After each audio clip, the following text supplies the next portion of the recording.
Okay, FM. Okay. 101.7. Dr. Abuaje Da Costa, director, director health promotions, Ghana Health Service. Doc, me mwache. Yeah, Namo. Yahuyo namo swe. Onyamia dom, nyame boy homban. Ami. Yahuye pa. Ami. Okay. Eya meta hwe eya amanoni TV num ni ade na me hwe aborofo akoniaba a wo mu die ni ade a du ba bia wo mo chiachia nose mask ni wonum ni ade na me de betoto ye ni kura ye ha yi a ehia ye yi a eya me hu se bia ese yabo ye hu moden kakra o se wo man ene mo mpanimfo a mo da no so a covid ye ko ano essay sa se me wrong ana se e bia edane kwan so. Yeah, me da say. Say, mamen fa wo fidies na men chia Ghana fo nyina. Say, wo hwe COVID yi study Ghana ekwan a ye fa so a ye kona. Me sure say ewiase nyina ebe ni me be ya adwen say ya boy homoden a impo omo ebimu esua ye nioma ye na yenkasa yempese ebeboye ho samrani nti me sure say ewiye no ina be justify ejuma yaye me no ka say ohwe Ghana ha say we have been very careful in our decisions in fighting this COVID. Every time we begins to be we go a step further than even recommended. A typical example, time I through your borders more. Tamreno, na countries anything and said that we cry a crown and maybe one or two. But yet true a fine a day. Omo buy no it could go the friend mandatory quarantine. Emma yet testy omo nyina they were about 130. Emma 115. Omo nya be ya isolate omo den Emma omo ayaresa. Aban tua omo hu kanyina obi antua hwe. Ye free hono.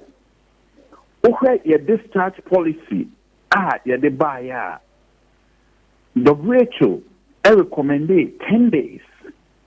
Say obi enya virus ni bia after 10 days no on share virus no. But ye go ahead to add 3 more days.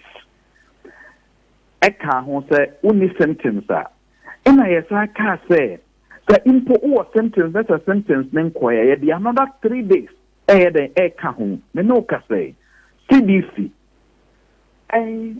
afa ye policy no a we den omo use oba ye testing a emre bi edru ba bi na yen omangana the way to recommend say when you use 2 double test but yen no ye say most countries were either doing one or nothing but ye can say ye be 2. In fact, we were one of the few countries in the world near 2 double negative tests as near declare obi say nipa chrono or ye COVID free.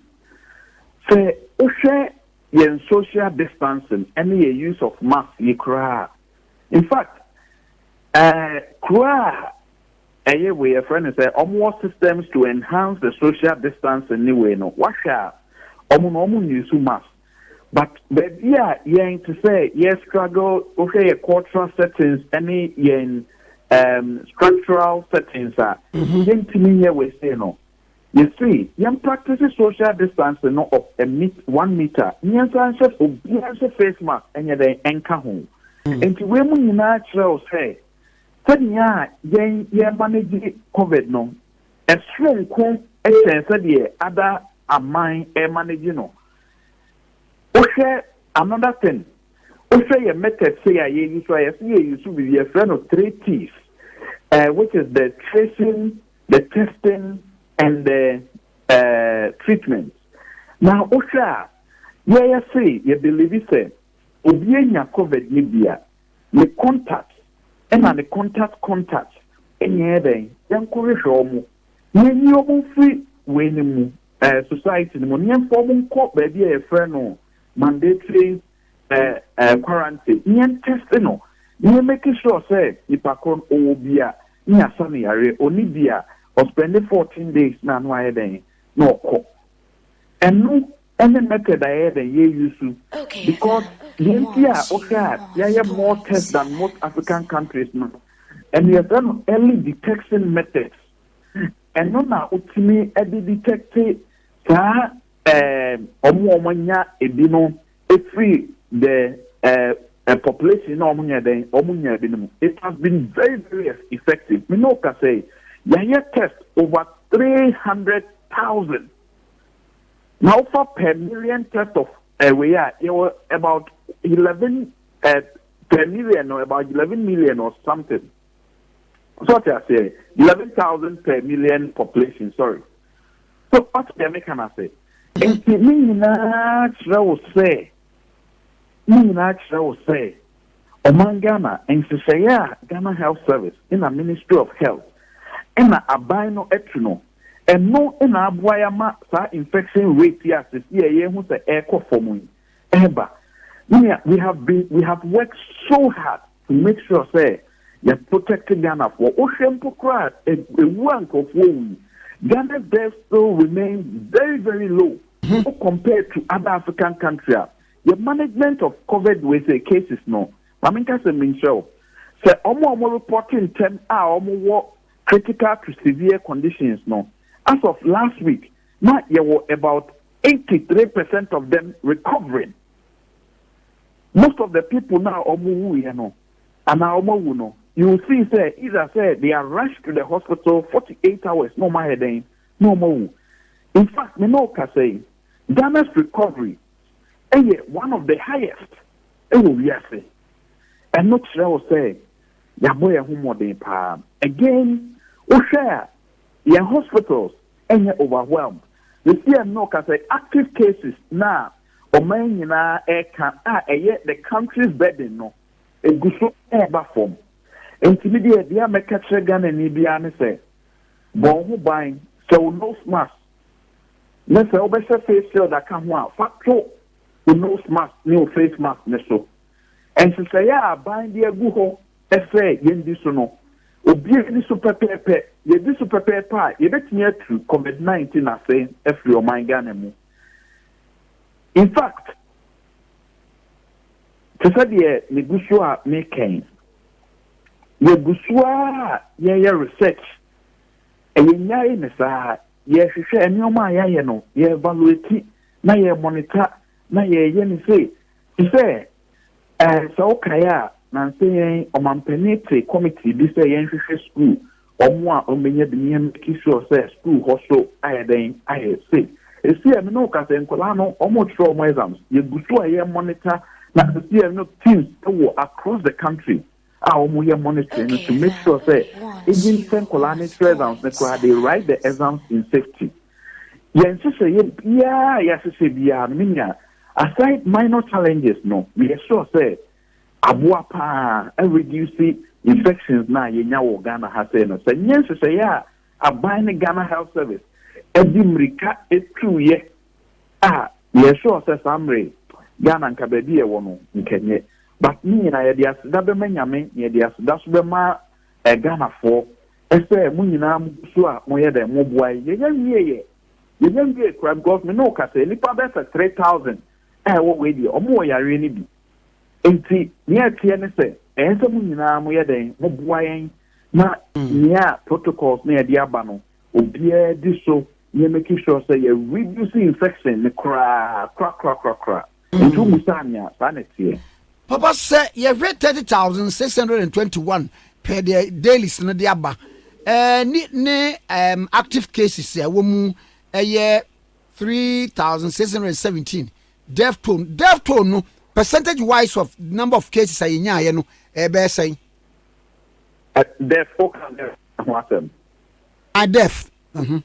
It's about 0.5 something percent, but in fact, we need a computer on to check here. By 0.5% of the positive cases now, Yeah, very minimal. Next, even below 1%.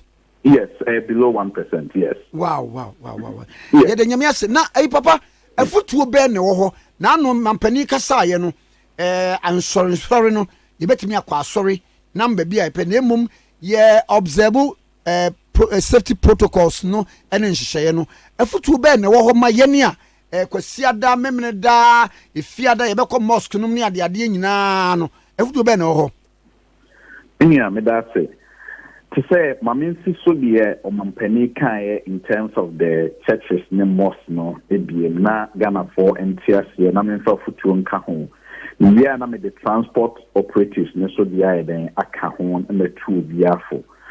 O Mampeni say, in Sesayana, ya de gu ho, Emma churches. In Fitiansiena Nanka number no ya capino into 100 and 100. No, to say we yi that cap no then every hole. In future say, depending on the capacity of your church, no. So mutimi observe social distance na any pair be no more far. It is social distance no any negotiable the church.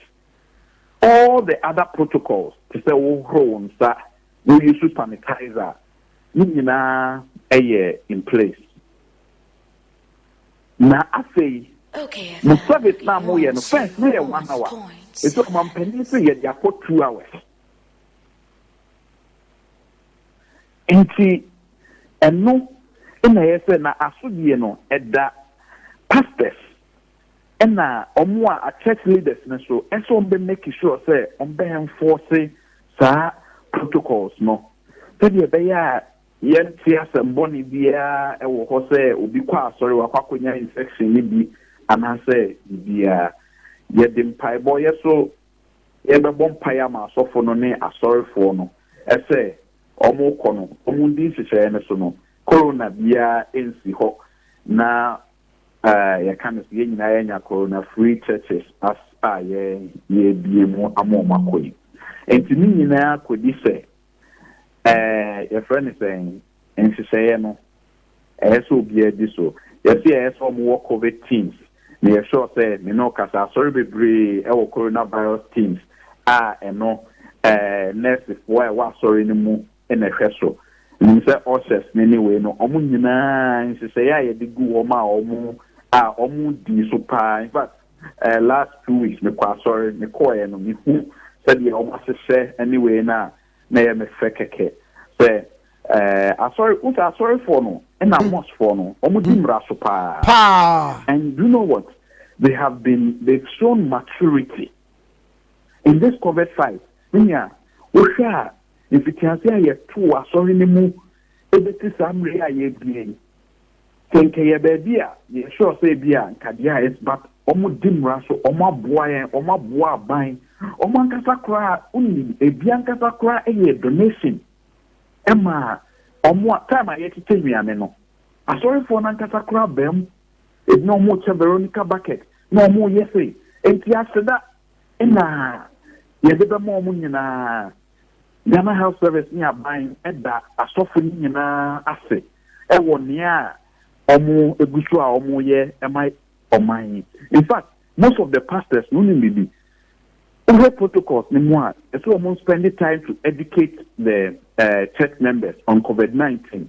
Me no ka say omo start na say ye ko me papa Duncan Williams ho waye we can say waye a message am I very soon we who say e be abonten education we ye kwa asofo mpanimfo ni bi ho na traditional leaders no omo ye message educational messages am I ye de be abonten fighting against COVID-19 so at into omo boa ye pa ye do mo nyina ase ye do mo ase ni ba omo nko so de omo koso no mo ye no omo nko so no mo nya ne saa na ye nyina ye to COVID-19 free kromu ha se ya so de ye da nyame ase no be koso adan nyankopon ase again yen transport for no now Kasano because say where it is difficult to enforce the social distancing no you use the mask And you also measure it by the activities